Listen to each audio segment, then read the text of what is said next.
네, 다음으로는 토픽 모델링의 또 다른 조상 중에 하나인 LDA 알고리즘에 대해서 살펴보도록 하겠습니다. LDA는 Latent Dirichlet Allocation, 즉 잠재 딜리클레 할당이라고 우리말로 해석이 되고요. LSA와 마찬가지로 보통 LDA라고 그냥 약자로 부르는 경우가 많이 있습니다. 딜리클레는 발음도 어렵잖아요. 딜리클레는 연속 확률 분포 중에 하나다, 이렇게만 알아두시고 이 확률 분포 자체에 대해서 우리가 다루지는 않을 거고, 이 확률 분포를 이용해서 어떻게 토픽 모델링을 수행하는지 살펴보는 것이 이번 시간의 목적이 되겠습니다. 자, 기본 개요는 이렇습니다. 문서별로 어떤 토픽을 얼마나 포함하고 있는지 토픽에 대한 분포가 정해져 있다라고 가정을 하고요. 각 토픽을 잘 설명하는 단어들에 대한 분포도 정해져 있다라고 가정을 해요. 그리고 이 두 가지 분포에 따라서 작성된 어떤 문서가 있는데 우리가 이 문서를 지금 확보했다라고 가정을 하는 거죠. 그런데 아무리 봐도 이 두 가지 분포에 따라서 이 문서가 작성되었다고 보기에는 뭔가 단어들이 안 맞아요. 여기 이 분포에 따르면 많이 나와야 되는 단어인데 적게 나왔다라든지, 적게 나와야 되는 단어가 많이 나왔다라든지, 이 두 가지 분포와 우리가 실제 갖고 있는 문서가 서로 안 맞단 말이에요. 그럼 우리가 갖고 있는 문서 얘는 팩트이기 때문에 얘가 잘못됐을 리는 없으니까 이 분포가 뭔가 잘못됐을 거라는 거죠. 그래서 이 분포를 조금씩 바꿔나갑니다. 언제까지 바꾸냐 하면 분포를 조금씩 바꿔서 이 문서를 가장 잘 설명할 수 있을 때까지 바꾸게 되고요. 그때 최종적으로 남은 분포, 이 분포와 문서별 토픽 분포와 토픽별 단어 분포, 이 결과가 토픽 모델링의 결과다라고 이해하자라는 거예요. 방금 설명드린 내용을 조금 더 자세히 보면 이렇습니다. 문서가 실제로 우리가 문서를 작성할 때는 머릿속에 있는 걸 쓰게 되잖아요. 그런데 문서가 확률에 따라서 작성되었다라고 가정을 하는 거예요. 구체적으로는 어떤 가정을 하냐면 이 세상에는 몇 가지의 토픽이 이미 정의되어 있다라고 가정을 하는 거예요. 제가 이 세상이다라고 얘기했지만 만약에 뉴스 기사다 그러면 뉴스 기사의 도메인에는 몇 가지 토픽이 정해져 있다라든지, 아니면 논문에 대한 토픽 모델링이다 그러면 논문 주제로는 몇 가지가 이미 정의되어 있다라든지, 이렇게 몇 가지 토픽이 이미 정의되어 있다라고 가정을 합니다. 그리고 토픽별로 단어의 비중, 이건 무슨 얘기냐면 토픽 모델링의 결과가, 우리 LSA 설명드릴 때 토픽 모델링의 결과가 예쁜 문장이나 문구로 나오는 게 아니라 키워드의 집합으로 나온다고 그랬잖아요. 예를 들면은 정치다 그러면 청와대, 대통령, 국회의원, 선거, 이런 식으로 키워드들의 나열로 이루어진다라고 했고, 그래서 그런 의미에서 각 토픽별로 그 토픽을 구성하는 핵심 단어, 즉 키워드의 웨이트가 이미 정해져 있다라고 가정을 하는 거예요. 지금 두 가지 가정을 했습니다.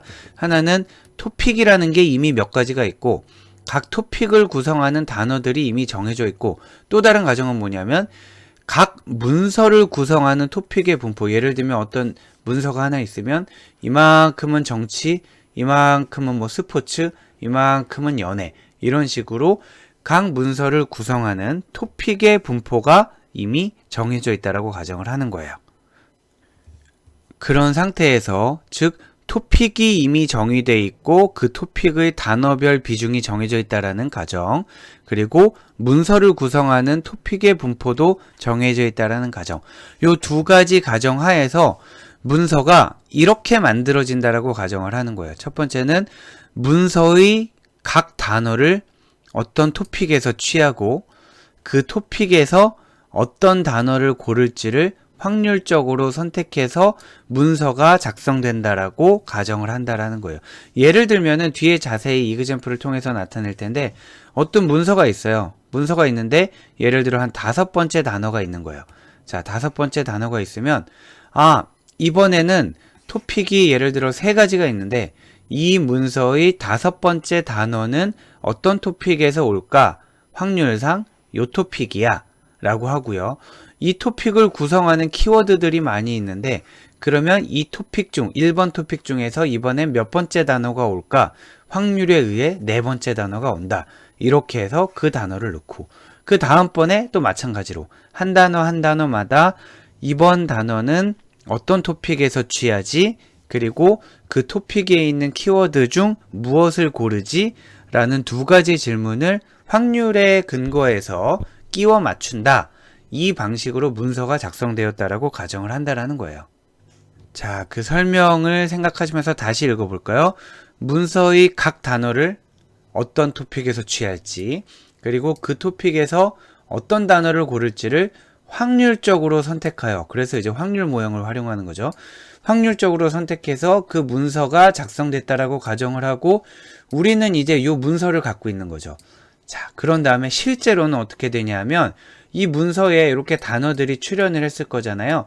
이 문서에 출연한 단어들을 가지고 요 분포가 잘 됐는지 요 분포가 잘 됐는지를 보고 잘 안 된 것 같다 그러면 분포를 조금씩 바꾼다라는 거예요.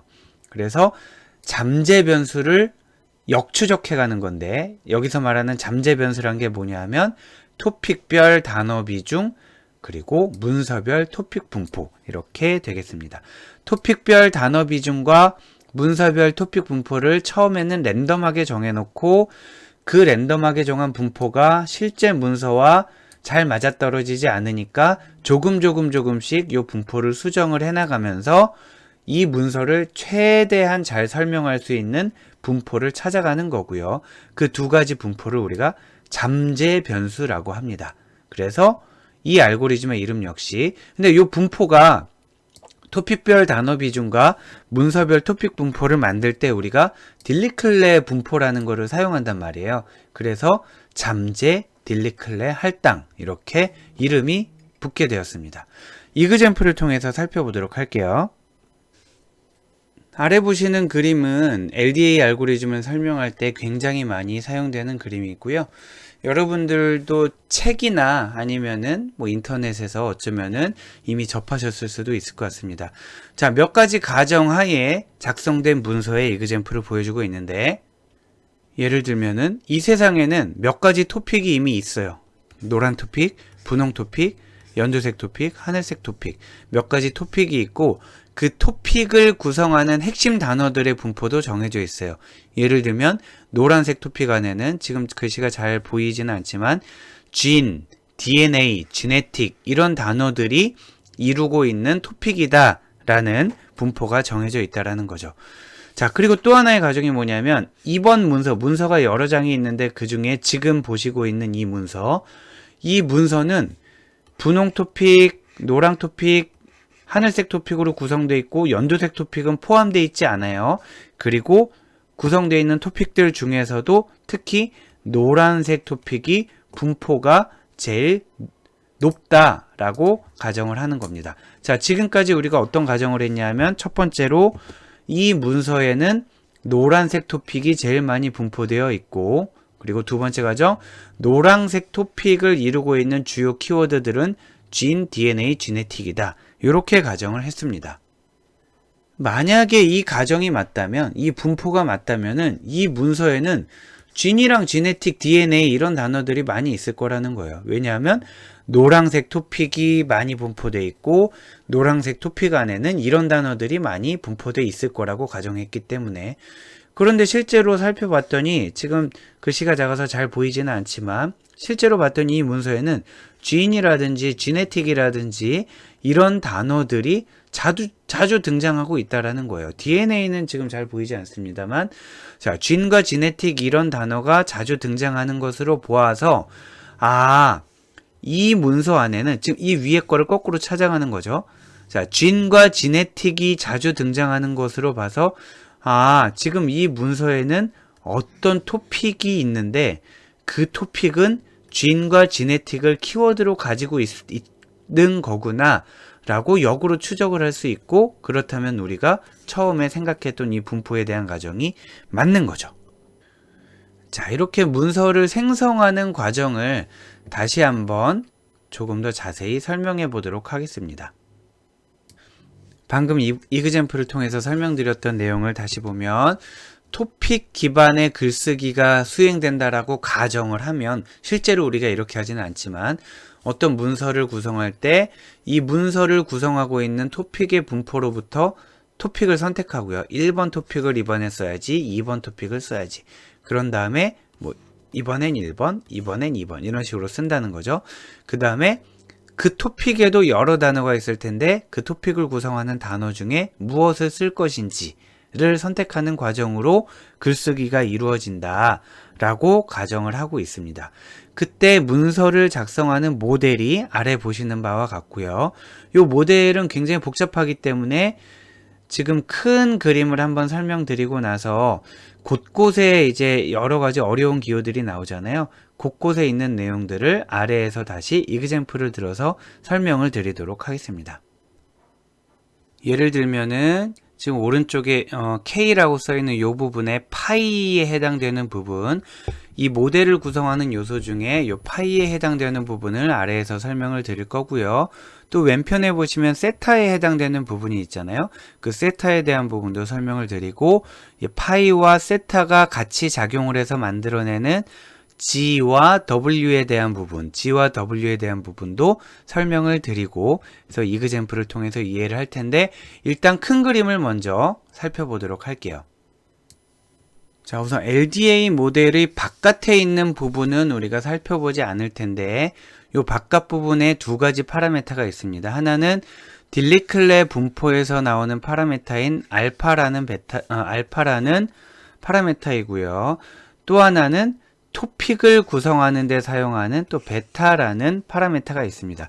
이 알파와 베타라는 파라메타는 자동으로 정해지는 것이 아니라 이 모델의 외부에서 정해지게 되는데, 이 파라메타 값을 어떻게 정해야 되는지에 대해서는 인터넷에도 여러 가지 글들이 나와 있고 여러 가지 논의들이 있는데, 이거다 라고 정확하게 정해진 바는 없고요. 오히려 알파 베타 값을 바꿔가면서 여러 가지 실험을 하고 그 결과로 나온 토픽 모델을 우리 뒤에 잠깐 다루기로 한 토픽 모델링의 결과에 대한 품질을 측정할 수가 있단 말이에요. 그래서 알파 베타 값을 이렇게 넣었을 때 품질이 제일 좋게 나왔더라 라는 것을 알면 그때의 값을 최종 값으로 선정을 하는 이런 단계를 거치게 됩니다. 자, 그래서 우리는 지금 이 모델의 바깥에 있는 알파 값과 베타 값, 여기에 대해서는 설명을 하지 않고 나머지 부분을 다루어 보도록 할게요. 오른쪽 부분을 먼저 보면 K는 전체 토픽 수를 나타내게 됩니다. 이 전체 토픽 수 구하는 것 자체가 굉장히 이슈가 됩니다. 예를 들면 우리 클러스터링 할 때 항상 클러스터의 최적 개수가 2개냐, 3개냐, 4개냐, 우린 4개다. 어떤 근거로 클러스터의 수를 4개로 설정했느냐, 여러 가지 지표를 따져보니까 4개일 때가 최적이더라. 이렇게 얘기를 하게 되잖아요. 그 클러스터 수, 최적 수를 결정하는 것에 대해서는 역시 우리 데이터 과학개론에 있는 강의 영상을 보시면 될 것 같고요. 토픽 모델링도 마찬가지라는 거예요. 토픽의 수를 10개로 했다, 20개로 했다, 100개로 했다. 누구 맘대로 그렇게 했냐? 근거가 필요하다라는 거예요. 뒷부분에서는 우리가 퍼플렉서티라는 개념을 이용해서 토픽의 최적 개수, 즉 최적 토픽 개수를 정하는 것에 대해서 간단하게 살펴보기는 할 겁니다만, 실제로는 그 퍼플렉서티나 다른 여러 가지 메저와 관계없이 분석 목적에 따라서 토픽의 개수를 정하는 경우가 많이 있습니다. 예를 들면 토픽 수는 한 10개에서 한 20개 요 사이로 정하는 경우가 많은 것 같아요. 왜냐하면은 퍼플렉시티를 구해봤더니 최적 토픽의 개수가 100개다. 그러면 그 100개에 대해서 우리가 그래프를 그리고 100개 각각에 대해서 해석을 한다라는 건 사실 거의 불가능한 일이란 말이에요. 즉 수치적으로 봤을 때 최적 토픽 개수가 100개가 나왔다라고 하더라도 그 100개의 토픽을 우리가 활용하기가 조금 부담된다면은 그건 이제 좋은 게 아니라는 거죠. 해서 경험상 보면은 몇 개 정도가 됐을 때 우리가 논문이 됐건 프로젝트가 됐건 그래프나 표로 요약하기가 좋으냐, 한 10개에서 20개 정도인 것 같아요. 그런데 그래도 우리가 개념을 알고는 있어야 된다라는 거죠. 우리가 토픽 개수를 만약에 15개로 지정을 했다 그러면은 꼭 누군가 물어봐요. 왜 15개로 지정을 했냐? 토픽이 15개가 좋다라는 근거가 뭐냐? 마치 클러스터링에서 클러스터의 개수가 왜 5개냐라고 물어보는 것처럼 말이에요. 그래서 보통은 이제 저희는 어떻게 하냐면 퍼플렉스티라든가 나중에 뭐 또 코이어런스라는 분석을 할 수도 있고요. 그래서 주로 이제 퍼플렉서티를 이용해서 최적 토픽의 개수를 구한 다음에 그 개수가 총 몇 개로 나왔으나 우리는 뭐 가독성을 위해서 향후 활용성을 높이기 위해서 몇 개의 토픽만을 골랐다. 뭐 100개의 토픽 중에 10개를 고르는 방법도 있겠고요. 아니면은 10개의 토픽을 아예 지정해 놓고 하는 경우도 있겠죠.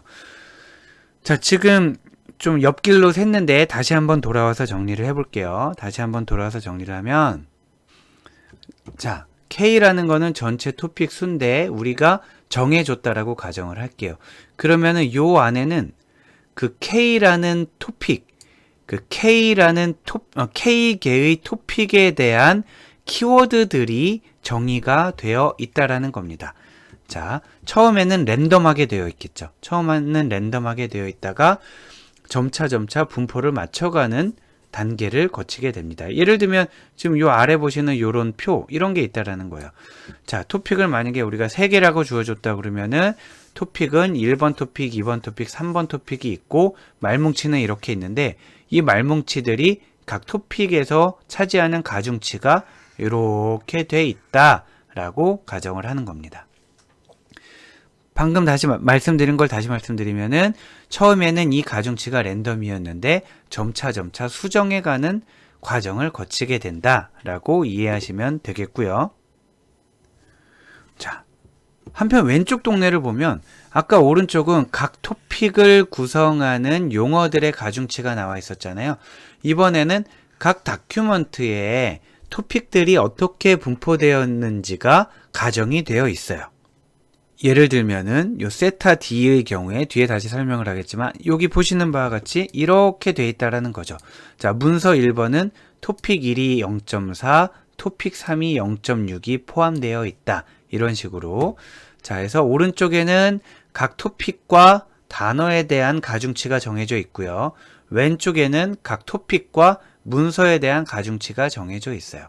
자, 이렇게 가정을 한 상태에서 이번 문서의 2번 단어는 어떤 토픽에서 가져올지를 결정하게 된다라는 거죠. 자, 여기가 되겠습니다. 자, 2번 단어의 2번 문서. 예를 들면은 세 번째 문서를 지금 하고 있는 중인데 그때 네 번째 단어를 1번 토픽, 2번 토픽, 3번 토픽 중 어디서 가지고 올까라는 부분인데 지금 요 분포와 요 분포가 이 네모에 다 들어오게 되잖아요. 자, 그래서 요 G라는 부분은 D번째 문서의 N번째 단어가 몇 번 토픽에서 올 건지를 결정하는 과정이다 라고 보시면 되겠고요. 여기 또 용어를 조금 더 설명할까요? 아까 K는 토픽의 개수라고 그랬잖아요. D는 전체 문서 수예요. 우리가 뉴스 10,000개를 가지고 하면 D는 만이 되겠습니다. 그리고 이번에 만약에 우리가 스몰 D번째 문서, 3번 문서를 보고 있다 그러면은 3번 문서에 들어있는 단어 수가 1000개다. 그러면 요 n이 1000이 되는 겁니다. 자, 그렇게 해서 아까 G에서 뭐라고 했었냐면 2번 D 문서에서 n번째 단어는 몇 번 토픽에서 가져올 건지를 결정하는 거고 그때 문서별 토픽 분포 그리고 토픽의 단어 분포가 활용된다라고 했고요. 여기 까맣게 칠해진 요 부분은 그래서 실제로 단어를 들여다봤더니 뭐더라 하는 부분이 되는 거예요. 즉, 요 두 부분을 계속 맞춰나가게 되겠죠. 얘는 우리가 가정한 분포에 따라서 옴직한 단어가 뭔지를 예측하는 거고요. 얘는 실제로 우리가 관측한 단어가 되는 거라서 얘네 둘을 잘 맞춰가는 과정에서 얘와 얘가 변하게 될 거라는 거예요. 자, 다시 설명드릴게요. 얘는 우리가 예측한 단어, 얘는 실제 단어. 얘네 둘을 잘 맞추려면 얘를 바꿀 수는 없잖아요. 실제 단어니까. 그럼 얘를 바꿔야 되는 거죠. 예측 단어를. 그럼 이 단어를 어떻게 바꾸냐? 요 분포와 요 분포를 바꿔나가는 과정이고요. 즉 여기 있는 표, 처음에 랜덤하게 수치를 적어놨던 거의 수치를 교정해 가는 과정, 그리고 또 여기 있는 표를 교정해 가는 과정. 이 두 가지 표를 교정해 가는 과정이 LDA 토픽 모델링의 흐름이다 라고 이해하시면 되겠습니다. 자, 이 내용에 대해서 큰 그림만 이해를 하셔도 되겠고요. 큰 그림만, 지금 요 큰 그림만 이해를 하셔도 뒤에 토픽 모델링을 코드로 수행하시는 데에는 아무 지장이 없는데, 요소에 대해서 우리가 그래도 지적 호기심이 있으니까 조금 더 자세히 살펴보도록 하면, 자, 첫 번째, 오른쪽에 있는 파이 부분을 보도록 할게요. 자, 일단 몇 가지 양해를 구할게. 제가 강의 노트를 만들 때 다 이렇게 편집이 가능하게 만들었거든요. 그동안은 편집이 가능하게 만들었는데, 지금 여기서부터는 통으로 그림으로 제가 가져오게 됐습니다. 자, 왜냐하면은 귀찮아서가 아니고요. 여기 파이라든지 세타라든지 아마 방법이 있을 것 같은데, 파이라든지 세타라든지 베타라든지 이런 것들을 주피터 노트북에서 쓰는 법을 제가 못 찾아가지고 힘들기도 하고요. 그래서 그림으로, 이러한 그리스어가 있는 부분은 그림으로 강의 노트를 만들었는데 양해해 주시기 바라고요. 자, 우선 파이에 대해서 보도록 하겠습니다. 자, 파이 K, 스몰 k라는 거는 뭐냐면 K번째 토픽을 구성하는 말뭉치의 비중 벡터를 나타내는 거예요. 예를 들면 파이 2다. 이상하죠? 자, 파이 2다. 그러면은 2번 토픽을 구성하는 말뭉치의 비중 벡터다 라는 거죠. 자, 해서 이 행렬을 우리가 가지고 있으면 되겠어요. K의 토픽 전체에 대해서 말이에요. 자, 토픽을 구성하는 말뭉치의 비중 벡터고요. 각 벡터는 말뭉치 전체 단어 개수만큼 길이를 가져요. 만약에 우리가 갖고 있는 어휘사전이 총 1000개의 단어로 구성되어 있다. 그러면은 요 토픽을 구성하는 비중 벡터는 1000차원이 되겠죠. 길이가 1000이 될 거예요. 그래서 파이 1이라는 거는 토픽 1에 해당하는 요 첫 번째 열이다라는 거고요. 각 열에 대해서 합은 1이 되어야 하겠습니다. 즉 토픽 2를 구성하는 단어들이 많이 있는데 그 단어들의 비중을 나타낸 거기 때문에 각 단어들의 비중을 합치면은 얘네는 1이 되는 거고요. 그리고 이러한 표를 나타내는 요 수치들 있잖아요. 요 수치들이 어떤 분포를 따르고 있어야 되는데 그 분포가 딜리클레 분포를 따른다라고 하는 거죠. 자, 딜리클레 분포를 따라서 이 표가 만들어졌다라고만 알고 계시도록 하고요. 딜리클레 분포가 지금 보면은 왼쪽에서도 사용됐고요. 오른쪽에서도 여기서도 지금 딜리클레 분포가 사용되는 거고, 딜리클레 분포를 따라서 이 표를 만들 때 하이퍼 파라메터 베타를 정하게 되는데 얘는 아까 말씀드린 것처럼 좀 시행착오를 하셔야 된다라는 거죠. 자, 그런데 하이퍼 파라메터라는 건 뭐냐면 우리가 모델이나 알고리즘 내에서 동작을 하면서 점차 찾아져 가는 거를 그냥 파라메타라고 하는 거고, 하이퍼 파라메타는 모델이 찾아가는 게 아니라 외부에서 주어지는, 우리가 지정해야 되는 그 모델 밖에 있는 파라메타를 하이퍼 파라메타라고 합니다. 자, 그래서 지금 요 파이 비중 벡터를 보면 파이 1은 이렇게 구성되어 있고, 파이 2는 파이 1이 이렇게 구성되어 있고요. 파이 2가 이렇게 구성되어 있고, 파이 3가 이렇게 구성되어 있다 라고만 보시고 여기 토픽 요 부분이 만들어져 있다 라고 알고 계시면 되겠습니다. 자, 다음 두 번째 요소로 세타를 보도록 할게요. 세타는 방금 보신 거와 비슷한 흐름으로 보시면 되는데, 세타는 뭐냐면 세타 D번째 문서를 구성하는 토픽의 비중 벡터라는 거예요. 자, 예를 들면은 세타 1이다. 그러면은 1번 문서를 구성하는 벡터. 세타 2다. 그러면 2번 문서를 구성하는 벡터. 이렇게 된다라는 거고요. 얘는 토픽이 만약에 3개다. 그러면 각 벡터가 3차원, 즉 길이 3으로 구성이 되는 거예요. 각 벡터는 토픽의 개수만큼의 길이를 가진다 라고 보시면 되겠고요. 아까 같은 경우에는 자, 위에 걸 다시 가볼까요? 토픽 비중 벡터는 말뭉치만큼의 차원을 갖고 얘네들을 더한 게 1이 돼야 되는 거고요. 아래에 있는 문서 벡터는 토픽 비중으로 나오게 됩니다. 그래서 얘네들을 합치면은 요 값이 1이 돼야 되는 거예요. 헷갈리시면 안 되는 게 지금 얘네가 합쳐서 1이 됐다고 해서 여기도 합치면 1이 되는 게 아닙니다. 자, 1이 안 되잖아요. 딱 봐도 0.5, 0.5가 이미 넘어버리잖아요. 문서의 경우에는, 자, 단어의 경우에는 토픽을 기준으로 묶었을 때 1이 되고요. 문서의 경우에는 문서를 기준으로 비중들을 묶었을 때 1이 됩니다. 자, 그리고 마찬가지로 요 표 역시 딜리클레 분포를 따라서 생성이 되게 되는데 하이퍼 파라미터 알파의 영향을 받는다. 이렇게 알고 계시면 되겠습니다.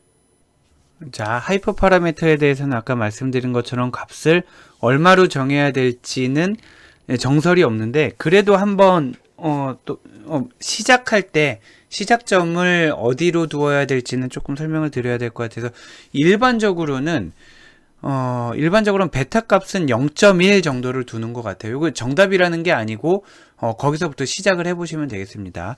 일반적으로는 베타 값은 0.1 정도를 두고 변화를 시켜가는 거고요. 베타를 0.1로 고정을 해놓고 알파를 바꿔가면서 토픽의 품질을 보는 경우가 많이 있습니다. 베타를 0.1로 두고요. 알파의 초기 값은 보통 어떻게 두냐면 어떤 이제 문헌에 의하면 50 나누기 토픽 수 이렇게 둔다라는 거죠. 토픽을 만약에 우리가 10개로 한다. 그러면은 베타는 0.1, 알파는 50 나누기 10이니까 5 이렇게 해서 처음 돌려보고 그 다음에 베타를 고정해 둔 상태에서 알파 값을 오르락 내리락 해가면서 품질의 변화를 측정해가는 품질의 변화라고 얘기를 할 때는 뒤에서 이제 잠깐 다루게 될 텐데 주로 토픽 코히어런스를 살펴보게 됩니다.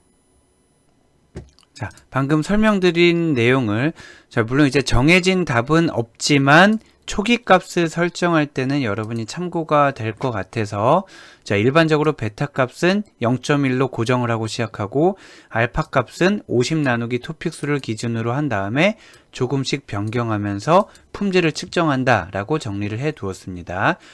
아무튼 결론은 정해진 답은 없다 라고 이해를 하시면 되겠어요.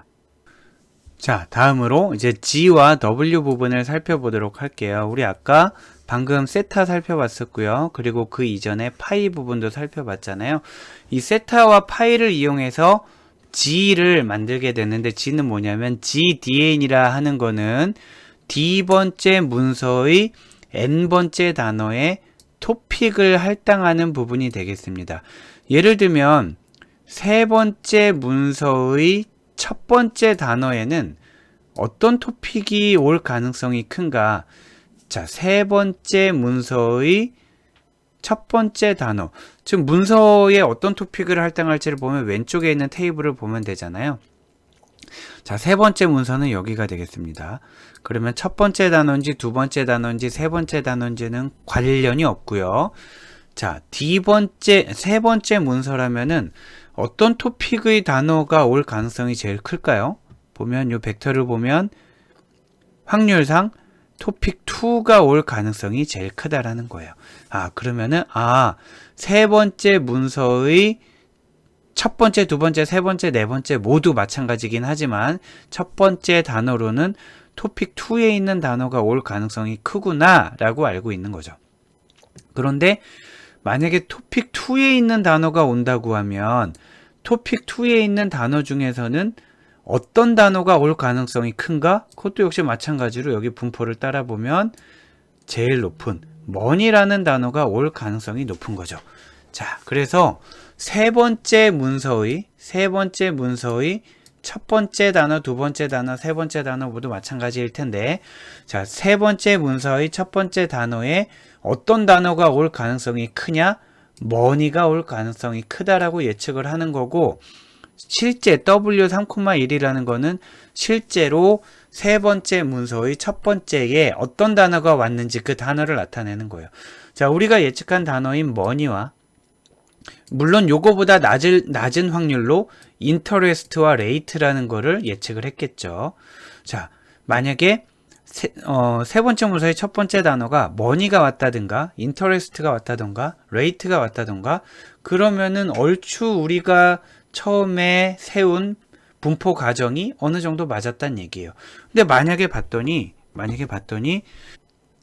세 번째 문서의 첫 번째 단어에 지금 세 번째 문서에 토픽 2가 온다라고 했는데 세 번째 문서의 첫 번째 단어로 토픽 2에 있는 단어 중에 전혀 나올 가능성이 없는 토픽 2와 전혀 관계가 없는 베이스볼이라든지 바스켓볼이 나왔다. 그러면 뭔가 지금 잘못되어 있다라는 거죠. 여기가 잘못되어 있든지 여기가 잘못되어 있다라든지 자 이런 식으로 되는 겁니다. 자 지금까지 살펴본 거는 두 가지 확률 분포에 따라서 토픽의 말뭉치 비중 벡터 그리고 문서의 토픽 비중 벡터를 만들고 이 두 가지 분포에 따라서 몇 번째 문서의 몇 번째 단어, 몇 번째 위치에 어떤 단어가 올지를 예측해가는 과정을 이그젬플을 통해서 봤고요.